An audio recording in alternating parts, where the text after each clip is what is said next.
que tu te rappelles, bon, c'est pas si loin, on va dire les années 2018, je crois.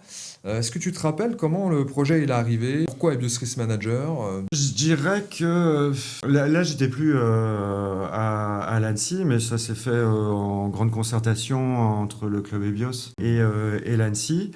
On se rendait compte que la plupart des approches, je dirais, planétaires, avec quelques limites, étaient assez plates, qu'on regardait souvent ce qui pouvait se passer pour qu'un vol d'informations se réalise, mais la dernière opération, et on ne pensait pas assez à tout le chemin qui menait aux événements redoutés dans EBIOS.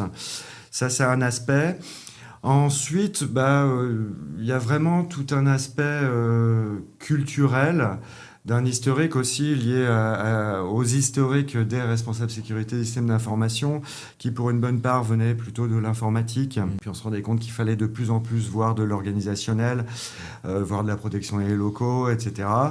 Comment culturellement on part de quelque chose qui est vu comme très technique, à faire parler les gens de la sécurité dans leur coin, à ce qu'on voulait vraiment, c'est gérer des risques sur l'entreprise, sur l'organisme, liés à la sécurité des données. Et donc même si depuis toujours c'est ce qu'on faisait, pour le rendre encore plus clair, encore plus apparent, rien que sur le nom, c'est devenu EBIOS Risk Manager, mais ça a été davantage focalisé sur, je dirais, les conséquences sur l'organisme, qu'elles soient financières, juridiques sur l'image ou d'autres choses.